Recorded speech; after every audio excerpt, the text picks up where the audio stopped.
All right, good morning, people of YouTube. So, with Bt13, the menace returns. Alphamon has a lot of new support, and it is just as strong now as it was in the past. Really, the only thing that was holding it back up until now was the limit to Dorugreymon, and all the deck needed was one more Dorugreymon that it could play at 4 copies to round out its level curves. Well, it has that now, and more. It got a new Alphamon that makes it really, really strong whenever you're swinging out because it has protection on its top end. And it's just an overall fantastic card because it makes it harder for your opponent to come back on the defense as well by making it so that they can't swing with their big level 6 or highers. So, yeah, we'll go into the card by card, what makes this deck so good. A lot of these cards are the same as they were in the past, so we are going to kind of fly by this one. And if you guys like this kind of content, make sure you guys like and subscribe. Your best egg is still 4 copies of the Dorugreymon. Draw a card if you put something under its sources. This is just as good as it gets, and you don't need 5 because you will only use 1, maybe 2 of these tops. So we got 4 copies of the Dorugreymon in our rookie lineup. This one is just the generic best one that we can play because it gains memory whenever it's tucked under our sources or when something tucks it under our sources or anything like that. Just gain memory whenever you gain sources. It's absolutely phenomenal. In addition, it's a search piece, but you really don't want to slam it down to search. You want to tuck it. We have 1 copy of the Doru from Bt9. Lets us discard a card and draw 2 more. This card is nice. Helps us round out the curves, but I think this card is entirely cuttable.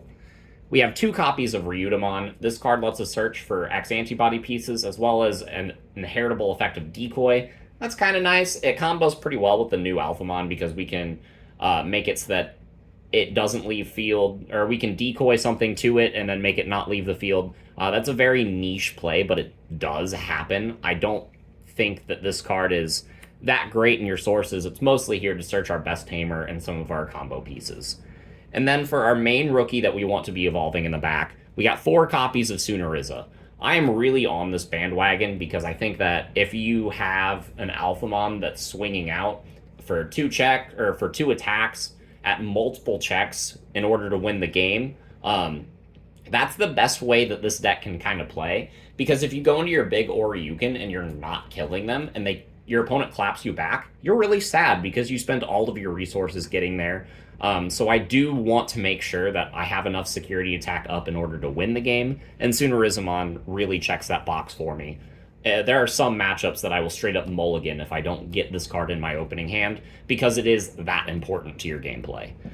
So, I'm playing 11 rookies. You could go down to 10, and I'm strongly considering going down to 10 to make room for another option, but we'll get to that at the end of the video. For the level 4s, we got 3 copies of the new Dorugreymon. This card is absolutely fantastic. It's a generic plus 1000 buff on all turns. That's great. This deck needed more of those, and now it has more of those. In addition, it's a 4 cost to hard slam that can be pretty good at times. So I do really like this card. And yeah, it's a new addition to the deck. We have 2 copies of the old Dorugreymon. This card can be blocker. Again, the inheritable effect of plus 1000. You rarely need the blocker, which is kind of why I'm playing a 3-2 split. But in all actuality, I'm considering just cutting this card for a 4th copy of this Doruga.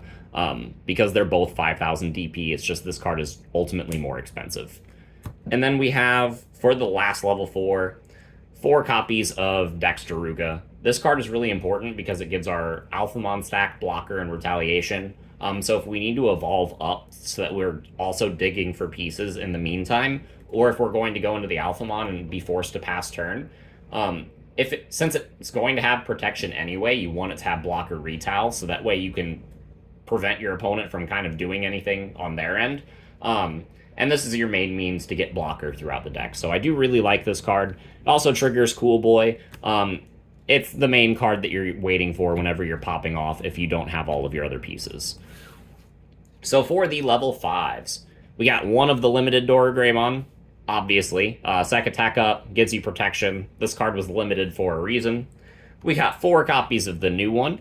This card is also fantastic. At the end of the turn for the inheritable, you can put something in your sources, which is good. Giving yourself an extra Doru so that you can gain yourself a memory, things like that.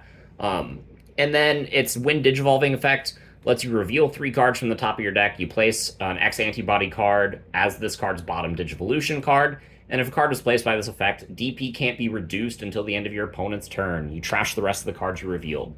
So this card is absolutely fantastic in the decks like Shine Greymon, giving you way more protection, because if you evolve into any of these, going into like the Dex Doru and then going into the Alpha, you're feeling pretty good into that matchup because they can't reduce you.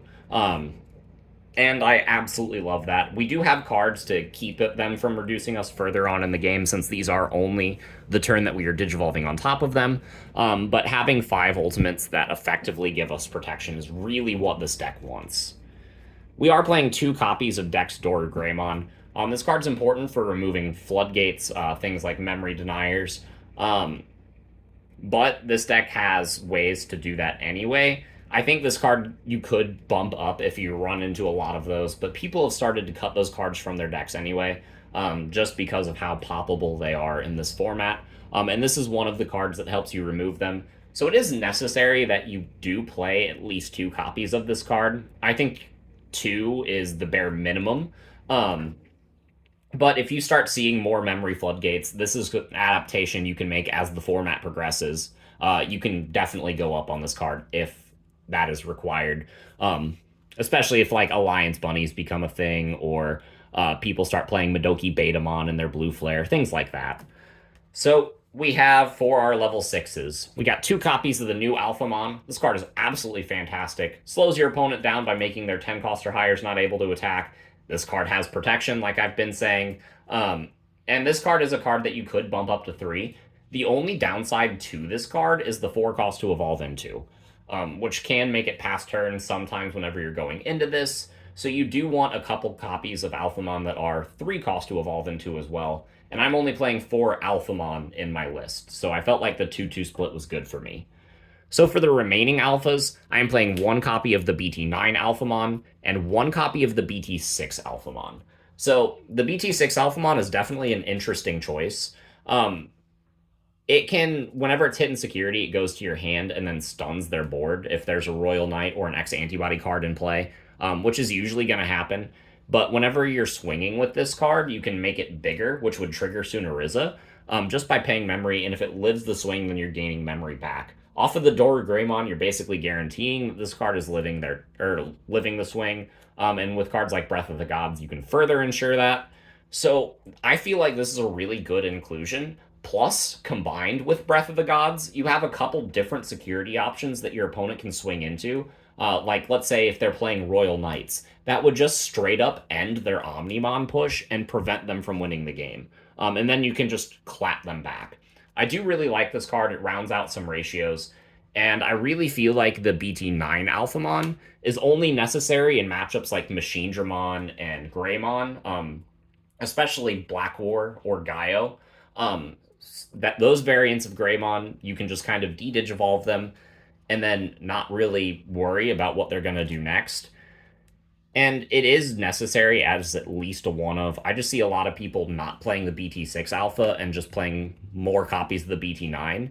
And while that is nice, that was kind of what you would do in the past, I really do like the value that the Bt6 Alpha brings to the table in this format specifically.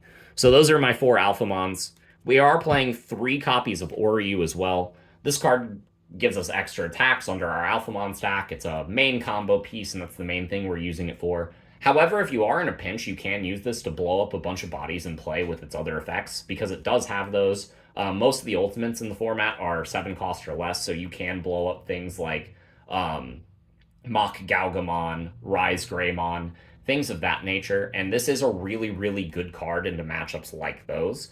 But it's mostly here for the extra attacks. This card is just absolutely fantastic. I am playing 2 copies of Oryukin. This is our game ender, gives us a bunch of memory back, steals us our turn, blows up bodies. This card is absolutely fantastic. I don't want to play 3, mostly because I don't want to pick up a third one. But you can also just win the game straight up off of Alphamon Double Swing. That's something that you can absolutely do. This card is necessary only in some matchups, and this deck has so much searching that I typically see this card by the time I need it, if I need to see it. But if you can get into Oryuken, you're basically winning the game right there, and it's pretty neat. So I do really, really love this card. It steals games, and I wouldn't play any less than 2 in an Alphamon deck. So for the Tamers, I got 3 copies of Yuji and 4 copies of Cool Boy. Cool Boy searches basically every card in the deck. Gives us a bunch of memory, gives us a bunch of draws when we're about to pop off. Makes the Dexter Ruga in the level 4 lineup really, really strong. So we're definitely maxing out on Cool Boy. We are playing 3 copies of Yuji to help enable the Oryu play, help get us extra memory, help get us extra draw. It's similar logic to the Cool Boy. And we're not playing the Coda because it's really, really expensive. Sure, going to 3 memory can help, but with Yuji, with Cool Boy, I'm playing 3 copies of Black Memory Boost. We have enough searching, we have enough memory gain, we have enough draw power. I don't really feel like the Coda's necessary. Plus, if we are in a situation where we are playing Black Dorugreymon, if they pop Cool Boy and Coda, we just feel ultra bad, and you basically lose the game every time that happens. So splitting up your Tamer lineup, splitting it up between the Black Memory Boost can really help you into that matchup specifically. And yeah, I don't have enough good things to say about these cards. They get you the memory and the pieces you need to get to where you need to go. So for the remainder, I am playing 1 copy of X Antibody. It can help us burst into an Oryuken, especially since the Oryuken at end of turn can just make it our turn again, and then gain us a bunch of memory and unsuspend off of the Oryu. So this card is kind of nice whenever we are going into our big level 6s and level 7 pushes, because it would let us do it a turn earlier. Plus, it's super searchable, so we're typically just picking this card up along the way with some of our other pieces. And so I really like it as a one-of. I'm playing 1 copy of Kongu and 2 copies of Breath of the Gods. So Kongu is a card that I definitely want to increase the count on. I could cut a rookie to do this. I also could cut a rookie to increase the Dorugreymon count. But rookies are also searchers, so that is also good. Kongu prevents cards like Marcus from swinging, prevents Rise Greymon from swinging and then evolving into Shine. It's really good into that matchup. It's really good against rogue decks like Commandramon, Red Hybrid. Kongu's just an overall fantastic card. And, it helps against Chaos Degrade as well, which is just a scary card and will continue to be a scary card for as long as it's legal in the format. And then we have Breath of the Gods, which is routinely pop up in Alphamon. It's kind of been talked about as a meta call pick, but since it's always in the deck, I think it's just more standard now than anything. This card really helps against decks like Mirage Galgamon, because it prevents your Oryuken stack from being bounced to hand. It also prevents your DP from being reduced, so Shine Greymon can't take care of you. This is just an overall fantastic card to play to end your turn or during your turn. If you're worried about cards that your opponent could play in order to out your stack. Because if they out your stack, they can win, but if they don't out your stack, then you just kill them with the Oryuken. And so Breath of the Gods makes your Oryuken a lot more sticky.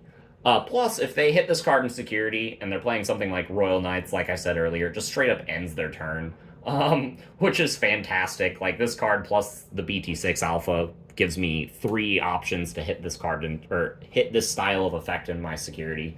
And yeah, this is a really, really strong deck. It was originally the best stack deck, and I think it continues to reign as one of the best stack decks. You build your stack, you promote it from Raising Area, you win the game, and it's as simple as that. So if you guys have any further questions, make sure you leave them in the comments down below.